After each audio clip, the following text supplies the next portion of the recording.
Portugal, Lisbonne attend ses touristes. Dans la chaleur de l'été, personne ne semble se soucier des mouvements d'indépendance qui, depuis 3 ans et demi, prennent d'assaut, loin au-delà des mers, le dernier empire colonial. Pourtant, pour 9 millions de Portugais métropolitains, aucun doute n'est possible. L'Angola, c'est le Portugal. Mais Angola, elle est portugaise. Qu'elle le restera dans l'avenir. Elle restera toujours portugaise. Vous pensez que le Portugal gagnera cette guerre? Oui, absolument. Temos essa esperança e vamos vencer se Deus quiserem. Elle l'espère et feront de tout son cœur pour aider le gouvernement. Quer sejam da situação, quer contra a situação, a guerra em Angola é um problema intocável para Même nós. s'ils appartiennent à l'opposition, ils appuient le gouvernement sur ce point. Não percebo nada disso. Elle ne comprend rien à ces choses. Aquilo que cabe mais pressa, aquilo é nosso. Angola, c'est à nous, c'est sa réponse. C'est défendre la position de l'Europe en Afrique et surtout les valeurs. Et nous ne sommes pas des colonialistes, je crois bien que nous sommes surtout des colonisateurs. Et il faut que l'homme blanc reste en Afrique, il faut qu'il travaille et qu'il... L'Afrique ne peut pas se développer sans l'aide de l'homme blanc. Au ministère d'Outre-mer, qui a fait peau neuve depuis les événements de 61, nous avons demandé à M. Ribeiro da Cunha, porte-parole officiel du gouvernement portugais, ce qu'il pensait de ces accusations de colonialisme. J'ajouterais même qu'il y a une autre accusation, nous sommes accusés d'être esclavagistes. Or, rien de plus faux que cela. Beaucoup de pays ont ce sens de racisme, c'est-à-dire, quand ils disent racisme, ou mieux, quand ils disent non-discrimination, c'est la discrimination des Noirs. Mais nous, non. Nous, c'est tout à fait le contraire. Il n'y a aucune discrimination dans les deux sens. Voyez. Alors, plutôt, on constate la venue à la superficie en Afrique d'un racisme noir contre les blancs. Et ça, c'est ce qui est dangereux. Et comme notre politique traditionnelle était toujours une politique antiraciste, non discriminatoire, voilà pourquoi est-ce qu'on nous accuse. Il y a beaucoup d'autres arguments que je pourrais vous dire, mais enfin, je crois que ça explique en bref notre position. Ce qui est arrivé dans la nuit du 14 pour le 15 mars 61, c'était un éclatement de terreur.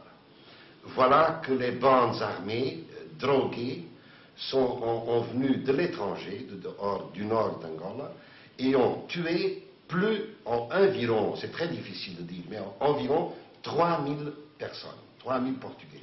Mais ne croyez pas que ces 3000 Portugais étaient tous des Blancs. La grande majorité étaient des Portugais noirs, si vous voulez.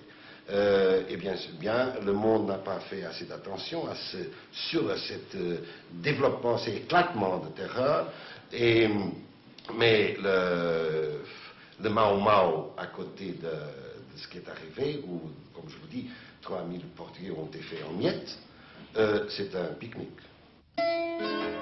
Donc, l'Atlantique traverse le Portugal comme le Tage traverse Lisbonne. Nous voici à Luanda, capitale de l'Angola portugaise. Luanda, 300 000 habitants, un des plus beaux ports d'Afrique.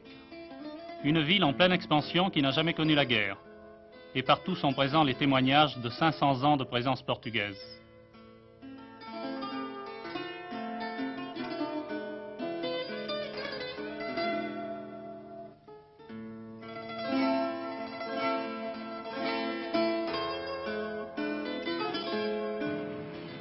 Ici, les Portugais ont immédiatement répondu au soulèvement de 61 par des mesures sociales. Écoles, facultés, routes, plans de construction ont été mises en chantier aussitôt.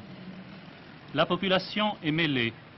Les Noirs sont simplement un peu plus pauvres, les Blancs un peu plus riches, mais c'est là un monde authentiquement portugais, de classe sociale. À la sortie des administrations, Noirs, Blancs et Métis ne se distinguent les uns des autres que par la couleur de leur peau. Dans les écoles, petits Noirs et petits Blancs jouent ensemble sans complexe, image de l'Afrique de demain. Ici, en Angola, je suis tout convaincu que le racisme n'existe pas. Il n'y a pas de racisme ici en Angola. C'est aussi votre avis, mademoiselle? Je pense qu'il n'y a pas de racisme, ou s'il existe, on ne pas démontre. On ne démontre pas. Je pense qu'ici, en Angola, comme dans tous les pays, naturellement dans l'Europe aussi, il n'y a pas de racisme, mais si des différences de niveau.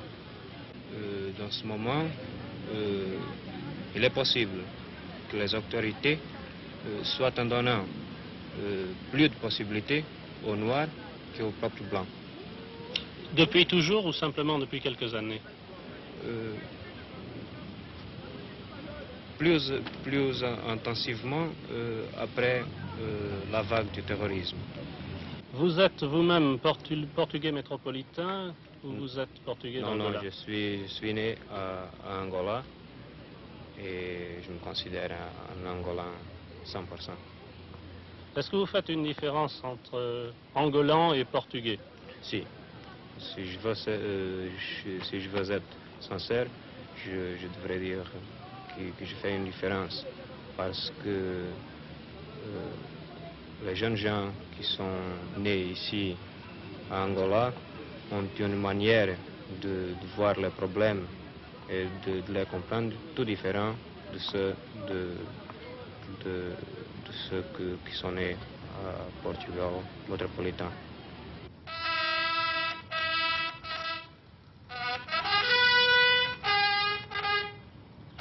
Pourtant, 40 000 soldats du contingent font leur service en Angola, 2 ans depuis le début des événements. Quelques milliers de rebelles, enfermés dans ce que l'armée appelle le triangle pourri de la zone nord, à la frontière du Congo, 1/20 seulement du pays, justifient encore leur présence.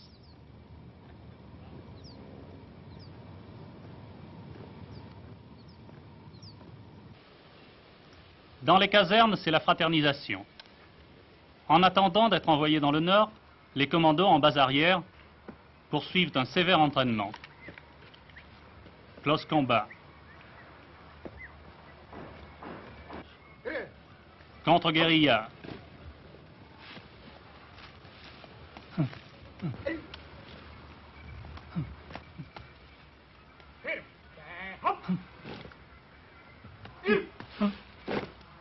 Et riposte à l'embuscade dans des conditions qu'ils retrouveront sur le terrain.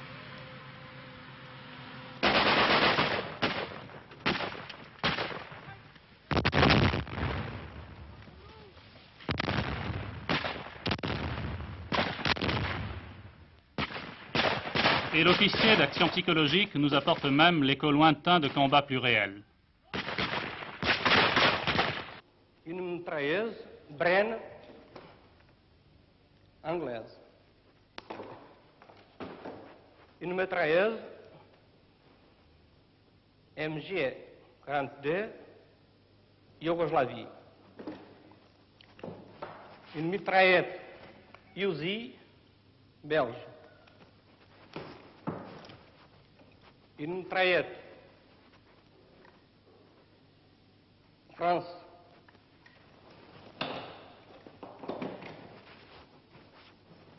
Grenade F1 Russie. Grenade F1 Chine. Grenade RG-34 Yougoslavie.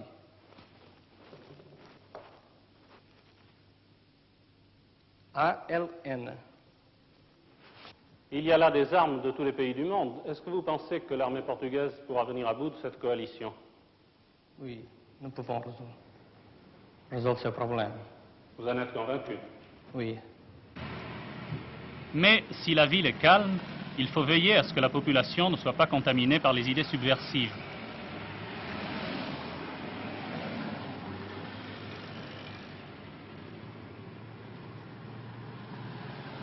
La PIDE, Police internationale de l'État, invisible et omniprésente, s'en occupe de façon efficace.